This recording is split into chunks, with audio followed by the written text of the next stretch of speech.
me, he puts his hand on my shoulders and he says to me, "How you doing, brother?" And I said, "I'm doing well. This is one of my last days in Palestine." I said, "Do you have anything, any message do you want me to bring back to my country, United States of America?" And he says, "I only have one message." And he says, "When you go back, tell the people in America, Muslim, Jew, Christian, atheist, softcore atheist, hardcore atheist, agnostic, all of them, tell them to stand with Palestine." So if this message somehow, some way, shape or form reaches the brother in Palestine, because you know what we shoot nowadays? We shoot social media rockets into the hearts of oppressors, don't we? We have words, we have people, we have the youth, we have people standing for justice. So we want to send that brother in Palestine a message that we are with you. Repeat after me, we are with you. We are with you. We are with you. We are with you. Free, free Palestine. Free Palestine. Free. My dear brothers and sisters, today you coming out here is a big enough statement. You standing here with us is a big enough statement. You standing shoulder to shoulders, our youth, our elderlies, our parents, we have kids here, we have people coming with the Bangladeshi flag just to show that people from all around the world are standing with our Palestinians, brothers and sisters.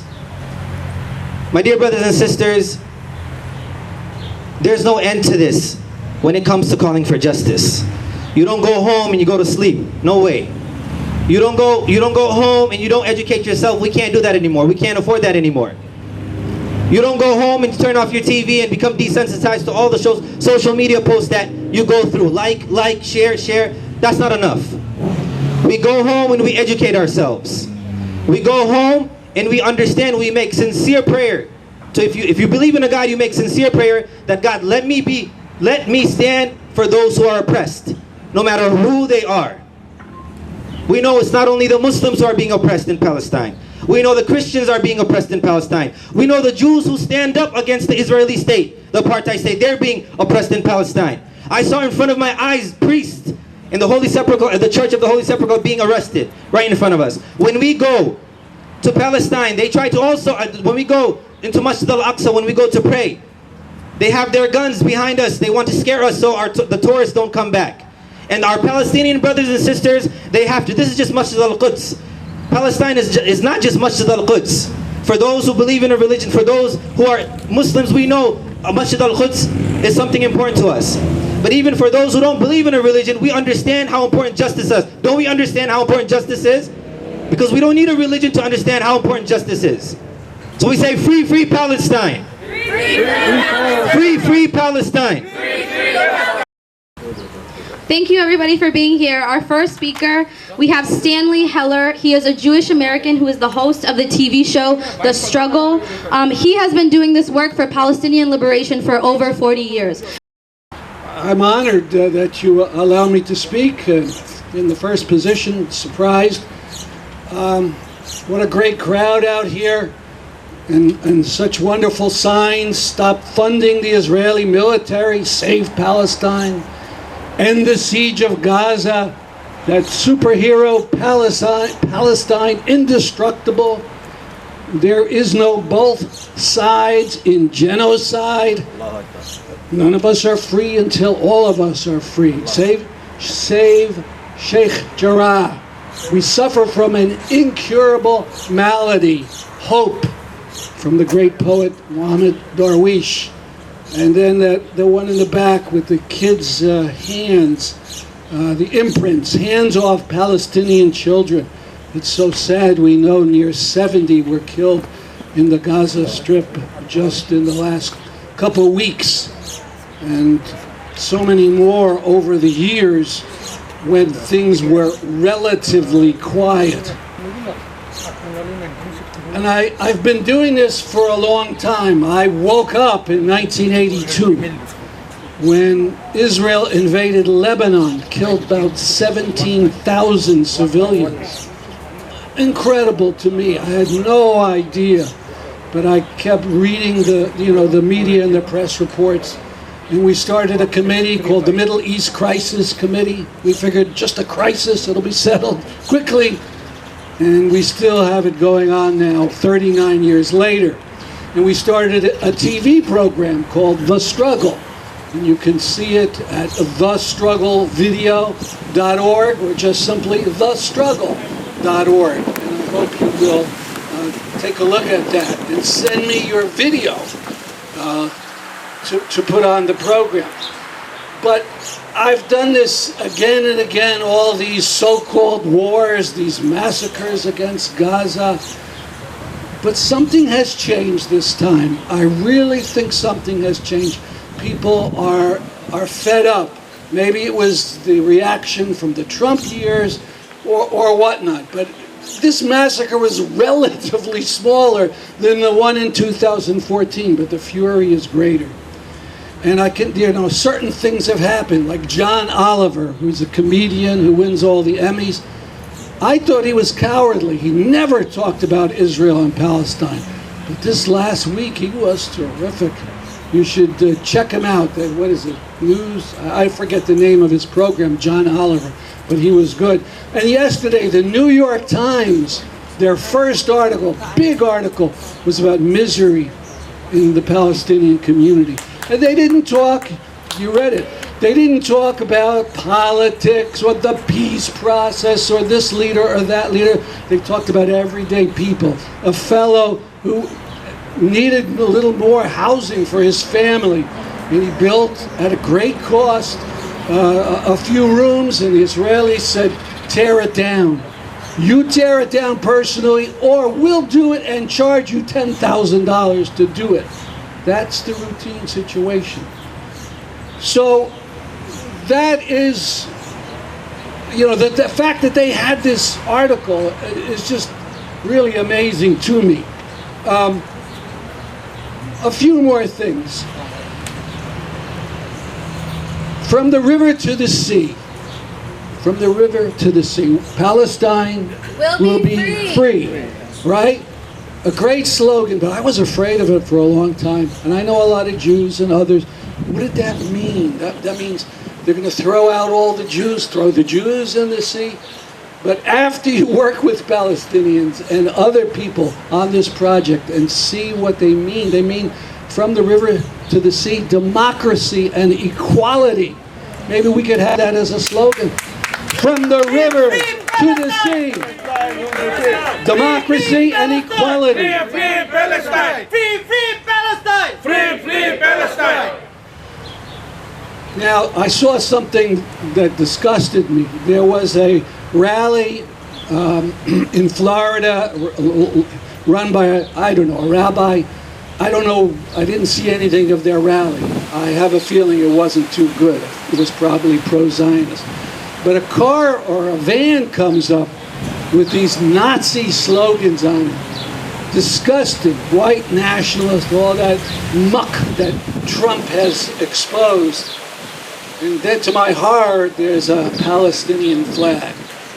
Now I'm sure, there was no Palestinians involved. They mentioned some of the names. It was all, regular American type names.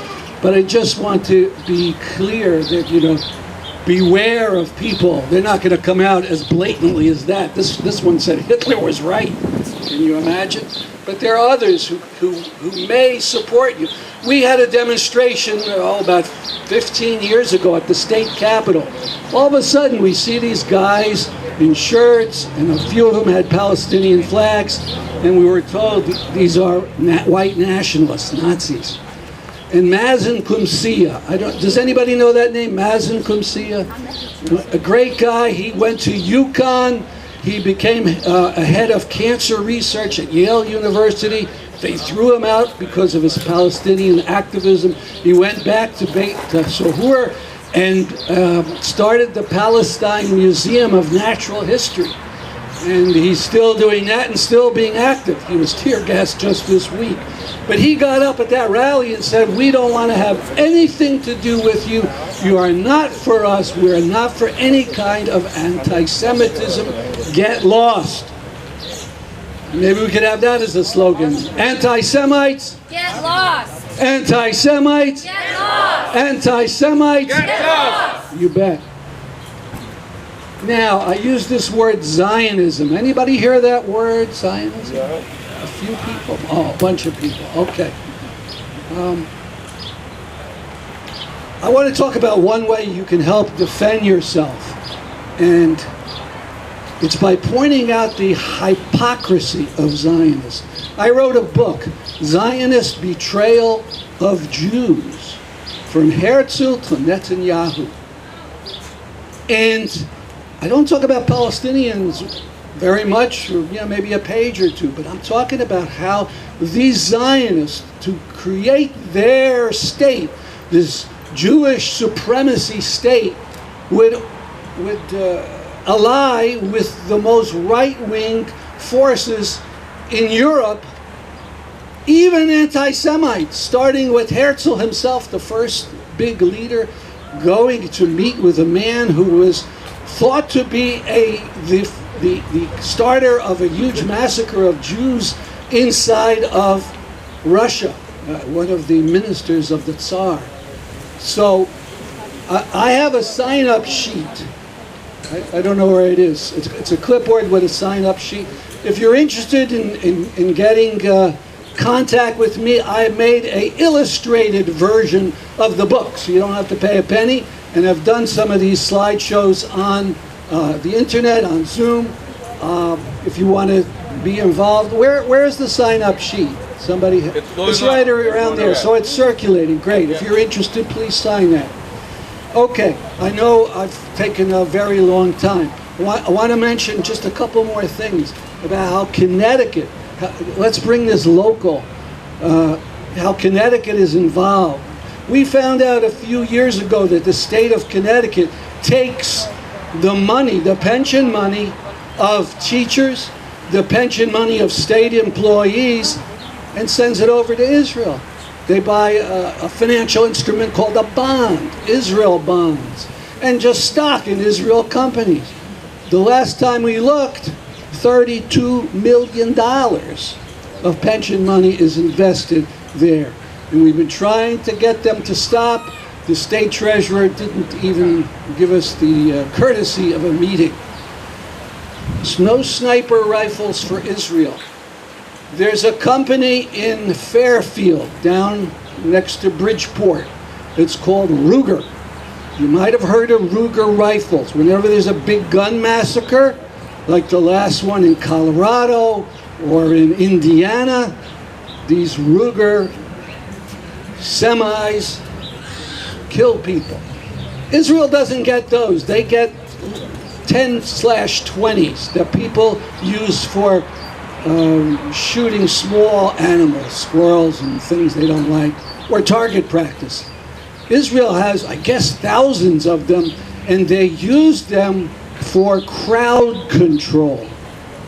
You realize what that means? To break up a crowd like this, somebody a football field away starts shooting at people. And most of the time it doesn't kill them, but it could lead to terrible injuries. I'm told being hit by a .22 is like somebody taking a hammer and hitting it as hard as they can against your chest. That's what it feels like. That's in Fairfield, Connecticut, and we're starting a campaign. You can go to the website, No Rugers to Israel, and the 2 is a number 2, norugerstoisrael.org, and find out more information. We think it's possible tens of thousands of Palestinians were injured with Rugers in Gaza Strip in 2018, 2019 during the Great March of Return. Last point, who is the congressperson of this district? Larson. Who? Larson. Is it Larson? Oh, all right, I thought it was Courtney.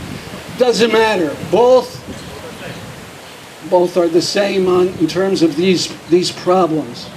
And they support the Israeli government without any hesitations. The latest thing is there's a bill, Betty McCallum, I think it's 1059. She submitted it, 20 congressmen support it.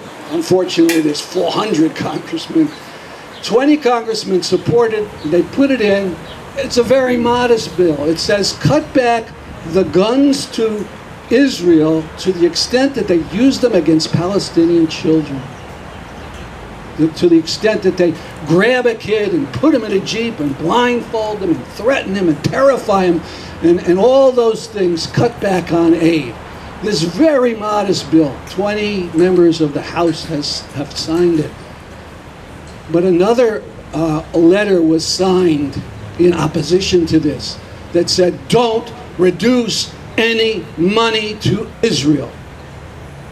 Every member of the Connecticut delegation, including Larson and Courtney, has signed it. Boo! So that shows you where they are. At this point, you'll expect me to say, write letters to them. And I've done that for 40 years. And I think we have to consider something else. Because they don't fear their letters. What they do fear is loss of their position. We have to run candidates against them. We have to get other people, whether other Democrats, independents, Greens, anything, if they have to fear losing their position. And if they lose a couple percent, that might be the difference in a close race.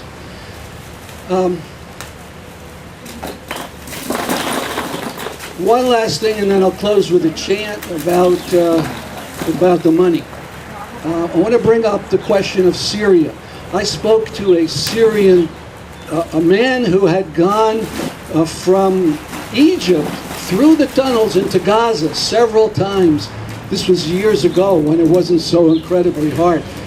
He's a great Syrian thinker named Joseph Daher.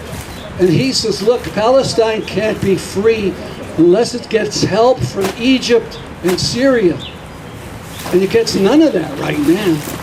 You know, in Egypt, the dictator there has closed the border, has flooded those tunnels, and is with Israel like that. In Syria, Assad will say he's for the Palestinians. The Assad dynasty has been in there for decades and has done really nothing.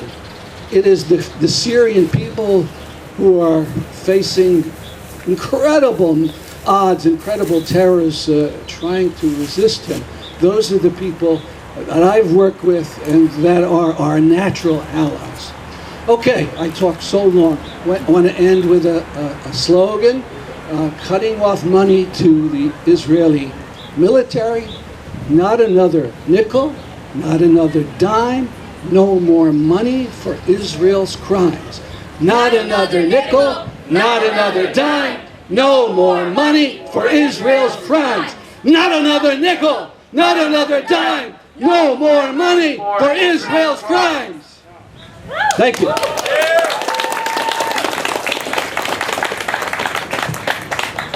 Thank you so much, Stanley.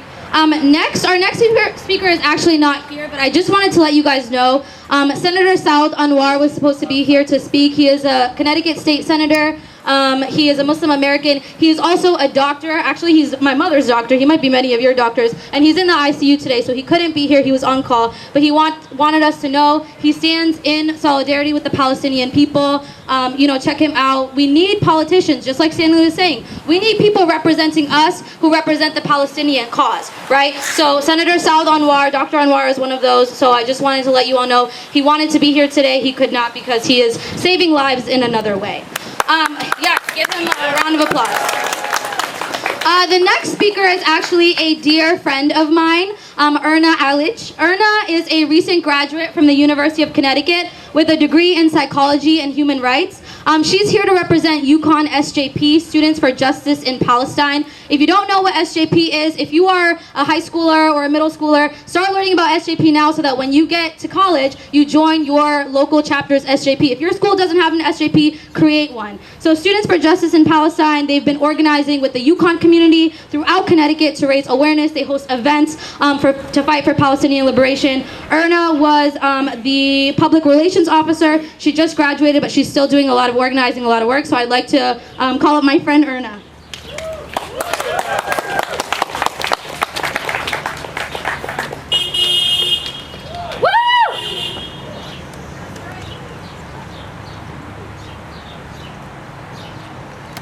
Thank you all for coming. I wanted to start off by reciting a saying from one of my favorite Palestinian authors and revolutionaries.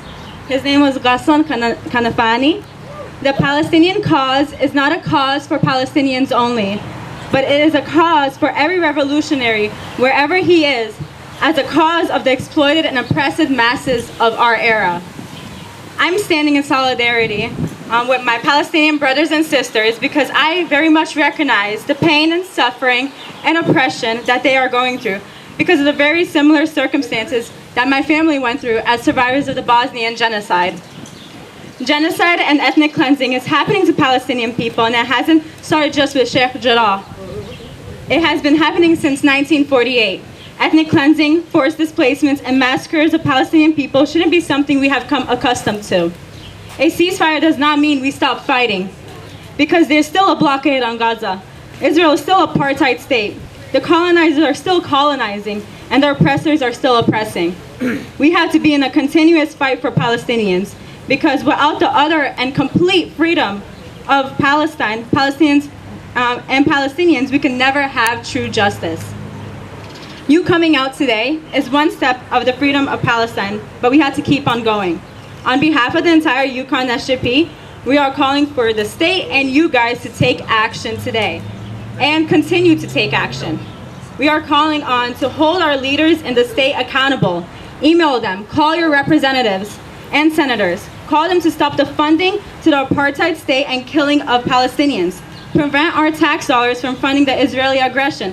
Ask them to co-sponsor HR 2590, the Palestinian Children and Families Act.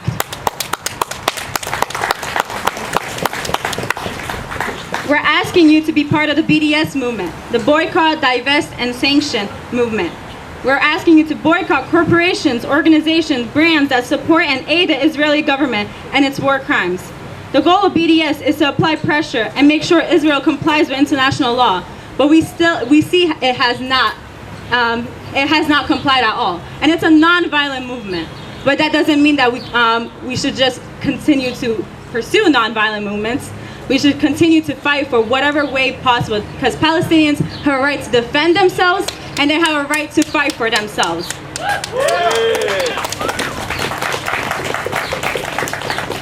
Donate to Palestine, donate to Gaza. Children are still without food, water, and electricity. If you find any organizations, please share them with everyone else so we can help them out in any way possible.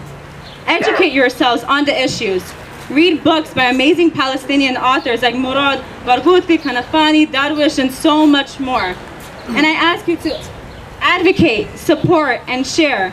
It takes 10 seconds to share a protest. It takes 10 seconds to share some new information on your social media. It literally just takes 10 seconds to share the Palestinian cause, and they need it more than anything else right now. So thank you all for coming, and free, free Palestine! Free, free Palestine! Free, free Palestine! Free, free Palestine! Free, free Palestine! Free, free Palestine! Thank you so much, Erna. Thank you for that. All right, next up we have our Manchester Community Imam, Ishaq Ahmed. So we call you up to the stage, inshallah. Free, free Palestine! Free, free Palestine! Free, free Palestine! Free, free Palestine! Viva Palestina libre! السلام عليكم ورحمة الله. إن الحمد لله والصلاة والسلام على رسول الله وعلى آله وأصحابه ومن والاه. قال الله تبارك وتعالى في كلامه المجيد: يا أيها الذين آمنوا يا أيها الناس اتقوا ربكم الذي خلقكم من نفس واحدة. وقال رسول الله صلى الله عليه وسلم: الخلق عيال الله. Dear brothers and sisters in humanity, first of all, I thank you very much from my heart, from my bottom of the heart, that you attained today to show that humanity is still alive.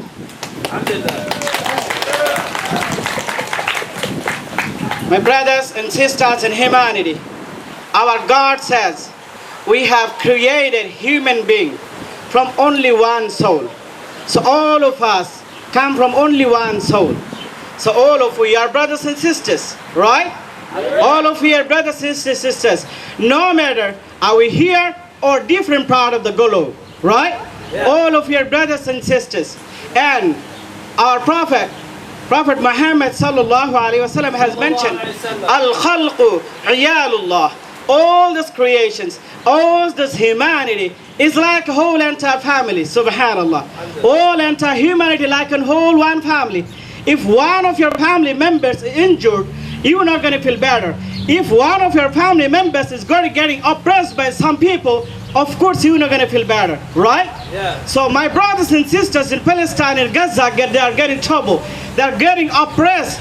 They're being oppressed since long time. Of course we don't support it, right? Yeah. So we condemn that those genocides going on. What would Prophet Brothers, Muhammad do? What would he do when he got oppressed? so brothers in Islam and brothers and sisters in humanity, we are saying we are supporting Palestine and we are condemning this oppress going on in Palestine, right? So no matter what, let me tell you a little example, a little history of Palestine. Once upon a time, Palestine and Israel, these two countries, Israel doesn't exist in the global map before 1945. Before 1945, Israel was on exist in the map of the world map. Remember, look at the history. Now what happened? These Palestinians was supporting and giving the shelter to Israeli people, right or wrong? And they've been sheltering. They've been helping these people. This Israel is supposed to be grateful and thankful to them, right? Right. But unfortunately, it's going opposite. No, Allah. Unfortunately, it's going opposite. So that is why we are reminding that please be grateful and thankful to one another. Be loving and caring to one another. All of your humanity in one nation. We are whole one nation. If one of our parts of the body is injured, we feel injured. So one of the part of the body, part of the humanity is going to be injured or going to be oppressed, we of course condemn them and we are not supporting them. And thank you so much once again. Our slogan is Free, free Palestine! Free, free Palestine! Free, free Palestine! Free, free Palestine! Free, free Palestine! Free, free Palestine! We want justice! We want justice! We want justice! We want justice! We want justice! We want justice! Thank you so much. Thank you so much for coming. And this is supporting the humanity. May God bless you and may God make you happy. And may God make happy all of the world. Everybody wants to be happy. May God bless us. Thank you so much. Free, free Palestine! Free, free Palestine! Free, free Palestine! Free, free Palestine! Allah yahdikum Jannah. Bismillah. Okay, so what we're gonna do next is a little special, inshallah. Got it. If any of you guys know me, you know that I work with the youth. I work with the youth in Virginia as a youth director. I have many kids under my wings. Some of the youth over here know me very well. I grew up in the town of Manchester. If I were to tell you whenever a bomb is dropped in Gaza or whenever it's dropped in Palestine or West Bank or wherever it is, 30% of it is youth who are dying under the rubble. If I were to tell you that most of it is our women, as our mother and sisters, one thing we're going to do next, for the next 5 minutes, we're going to name out a couple of Palestinian children who have passed away due to these aggressors and oppressive regime. What I want you to do is, and I don't want to hear this ever again, right? Because I'm sick and tired of hearing when people listen on the TV or they speak to each other and family members and they say, imagine if this was my child. Imagine if this was my mother. Imagine if this was my sister. I want you guys to think right now, close your eyes. When we list the name of people who have died, especially namely the children, I want you guys to know that this is your children. Yes. I want you to know that this is your mother. I want you to know that this is your sister. No more of this looking pity on our Palestinian brothers and sisters. They don't want our pity. They're good by themselves. They don't have hope in anyone except Allah subhanahu wa ta'ala. They don't have, so I want you guys to understand when we list this name, right? Think about your own children. Think about the kids that you brought with you today. Think about the mother that you're holding the hands up. Think about your father. Think about your brothers and sisters, right? And know that this could be us, because oppression in one land is oppression that's coming somewhere else. So my sister and I, we're going to One by one, we're going to list the name, and I really want you to internalize this. You know, as Muslims, those who are here, that one of the holiest sites to us is Haram, right, in Mecca. The second one is Medina, and the third one is Masjid al-Quds. But you also know, as a Muslim, that the Prophet Muhammad said that the brick and mortar is not as important as the human blood. Do we understand that? So we give more precedence to the blood that is being dropped in the Palestinian land than any other building or brick or mortar. Free, free Palestine. Free Palestine. Free, free Palestine. Free Palestine. From the river to the sea, Palestine will be free. From the river to the sea. I want you guys to stay silent and just listen to all the names. I also want you guys to recognize these are just the names of children who died in the month of May 2021. So this past month, in this past massacre. This does not include any other children that have died in the massacres beforehand. It's gonna sound long. Imagine all the names that we did not get to today. There are also names, right, of children that were not identified, were not found under the rubble. So this list is not exhaustive, okay? So I just wanted you guys to recognize that this is only the month of May, only what we have been seeing in the last week before this so-called ceasefire. If you need to close your eyes, whatever you need to do just to internalize these names, okay? Ibrahim Abdullah, 16 years old. Rawan Ala Abul Auf, 17 years old. Tala Ayman Abul Auf, 12 years old. Tawfiq Ayman Abul Auf, 16 years old. Rashid Muhammad Rashid Abu Arra, 16 years old. Rafif Abu Daya, 11 years old. Bilal Abu Hatib, 9 years old. Maryam Abu Hatib, 8 years old. Yamin Abu Hatib, 6 years old. Yusuf Abu Hatib, 11 years old. Ibrahim Al-Ratinsi, 1 year old. Hala Hussein Al-Rifi, 14 years old. Amir Al-Tanani, 5 years old. Ismail Al-Tanani, 7 years old. Muhammad Al-Tanani, 3 years old. Maryam Al-Tilbani, 3 years old. Zaid Muhammad Al-Tilbani, 5 years old. Muhammad Ahmad Al-Yabar, 17 years old. Hur Al-Zamili, 1 year old. Vima Asalia, 10 years old. Bara Gharabli, 4 years old. Hussein Munir Hussein Hamd, 8 years old. Yusuf Rafiq Al-Baz, 13 years old. Amir Taysir Al-Amur, 10 years old. Hamada Atiya Abdul Amur, 13 years old. Abdul Rahman Al-Hadidi, 8 years old. Osama Al-Hadidi, 6 years old. Suhaib Al-Hadidi, 13 years old. Yahya Muhammad Sohbi Al-Hadidi, 10 years old. Ahmed Rami Al-Hajawri, 13 years old. Hamza Ali, 12 years old. Amir Al-Ifranji, 9 years old. Dima Rami Al-Ifranji, 15 years old. Mira Al-Ifranji, 12 years old. Lina Isa, 14 years old. Ubaida Jawabre, 17 years old. Abdullah Juda, 12 years old. Yahya Khalife, 14 years old. Muhammad Yusuf Kiwan, 17 years old. Islam Wa'il Fahmi Dar Nasir, 16 years old. Muhammad Ubaid, 17 years old. Saeed Yusuf Muhammad Ode, 16 years old. Bashar Samur, 17 years old. Dua Iyad Sharab, 13 years old. Lina Shreed, 16 years old. Mina Shreed, 3 years old. Zain Riyad Istintana, 8 years old. Bathaina Obaid, 6 years old.